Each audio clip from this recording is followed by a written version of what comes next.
Digital Assam 2.0 চেনেলটো এটা নতুন ভিডিঅ'লৈ আপোনালোক সকলোকে পুনৰবাৰ স্বাগতম জনাইছো। 31 ডিসেম্বৰ পাছৰে পৰা সকলোৰে পেন কাৰ্ডসমূহ ডিএক্টিভেট কৰি দিয়া হ'ব। আপোনালোকে নিশ্চয় এইকেইদিন নিউজ চেনেলতে হওক বা ইউটিউবৰ ভিডিঅ'তে হওক দেখিবলৈ শুনিবলৈ পাই আছে যে 31 ডিসেম্বৰ পাছতে আপোনালোকৰ পেন কাৰ্ডটো ডিএক্টিভেট হৈ যাব। বহুতো লোকে মোক ইউটিউবৰ ভিডিঅ'ত কমেন্ট কৰি সুধি আছিল, বহুতে হোৱাটছআপত মেছেজ কৰি সুধিছিল যে আমাৰ যেটো পেন কাৰ্ড এইটো ডিএক্টিভেট হ'ব নেকি, আমাৰো পেন কাৰ্ডটো আমি আহিবলগীয়া সময়ত ধৰি লওক লোন এটা ল'বৰ কাৰণে বা ধৰি লওক বেংক একাউণ্ট ক্ৰিয়েট কৰিবৰ কাৰণে বা যিকোনো কামত আমি পেন কাৰ্ডটো ইউজ কৰিব পাৰিম নে নোৱাৰিম, 31 ডিসেম্বৰ পাছত কোন সকল লোকৰ একাউণ্ট ডিএক্টিভেট কৰি দিয়া হ'ব ইয়াৰ ওপৰত এটা ভিডিঅ' বনাই দিয়ক। গতিকে আজি এই ভিডিঅ'টোত মই আপোনালোকক সম্পূৰ্ণ ডিটেইলছত জনাই দিম যে পেন কাৰ্ড আসলতে 31 ডিসেম্বৰ পাছত কোন সকল লোকৰ ডিএক্টিভেট কৰা হ'ব, আপোনালোকৰ ডিএক্টিভেট হ'ব নেকি, কি কৰিব লাগিব, সকলো কথা আপোনালোকে ভিডিঅ'টোৰ পৰা ডিটেইলছত জানিব পাৰিব। গতিকে ভিডিঅ'টো সম্পূৰ্ণভাৱে প্ৰথমৰ পৰা শেষলৈকে চাব। এতিয়ালৈকে আপোনালোকে ভিডিঅ'টোত যদি লাইক এটা কৰা নাই ফটাফট ভিডিঅ'টোত লাইক এটা কৰি দিয়ক। চেনেলটোলৈ যদি প্ৰথম আহিছিলে ছাবস্ক্ৰাইব কৰি লওক এনেকুৱা ধৰণৰ ইনফৰ্মেটিভ ভিডিঅ' ৰেগুলাৰ চাবৰ কাৰণে। আহক এতিয়া ভিডিঅ'টো আৰম্ভ কৰোঁ। এতিয়া ইয়াৰ কাৰণে আপোনালোকে প্ৰথমে আহিব লাগিব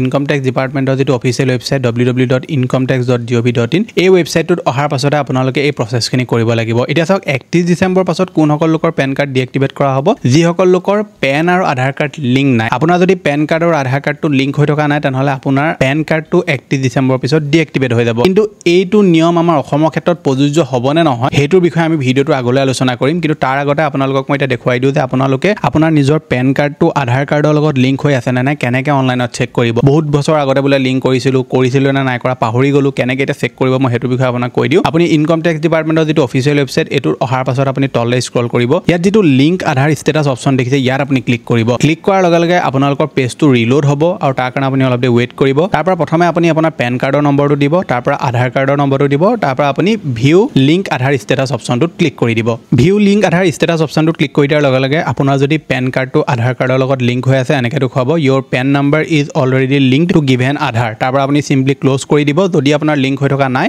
তেনেকুৱা ক্ষেত্ৰত আপোনাৰ লিংক নাই হোৱা বুলি দেখুৱাব। এতিয়া প্ৰশ্নটো হৈছে আমাৰ অসমৰ যিসকল লোক আছে তেওঁলোকে পেন কাৰ্ড আৰু আধাৰ কাৰ্ডটো লিংক কৰাটো মেণ্ডেটৰী হয় নে নহয় সেইটো জানিবৰ কাৰণে আপোনালোকে তলৰ যিটো অপশ্যন লিংক আধাৰ ইয়াত আপুনি ক্লিক কৰিব। এতিয়া চাওক এটা সময়ত পেন কাৰ্ড আৰু আধাৰ কাৰ্ডটো ফ্ৰীতে লিংক কৰোৱা হৈছিলে। কোনোবাই যদি পেন আধাৰ লিংক কৰিব বিচাৰে তেনেহ'লে ইনকম টেক্সৰ যিটো অফিচিয়েল ৱেবছাইট সেইটোত আহি তেওঁলোকে ফ্ৰীতে পেন আধাৰ লিংক কৰি ল'ব পাৰিছিলে। কিন্তু এতিয়া যদি আপোনালোকে লিংক কৰিবলৈ আহে তেনেহ'লে 1000 টকা এটা আপোনালোকৰ পৰা ইয়াত পে'মেণ্ট বিচাৰে, তাৰ পৰাহে আপোনাৰ পেন আধাৰটো লিংক হয়। কিন্তু এতিয়া পেন কাৰ্ড আৰু আধাৰ কাৰ্ডটো আমাৰ অসমৰ লোক যিসকল আছে তেওঁলোকে লিংক কৰিব লাগিব নে নালাগে ইয়াত তেওঁলোকে চাব পাৰে। ইয়াত নোট যিটো অপশ্যন আছে ইয়াৰ তলতে তেওঁলোকে উল্লেখ কৰি থৈছে state of resident is Assam, Meghalaya আৰু জম্মু কাশ্মীৰ। যিসকল লোকে অসমত বাস কৰে, মেঘালয়ত বাস কৰে বা জম্মু কাশ্মীৰত বাস কৰে তেওঁলোকে পেন আধাৰটো লিংক কৰিব নালাগে।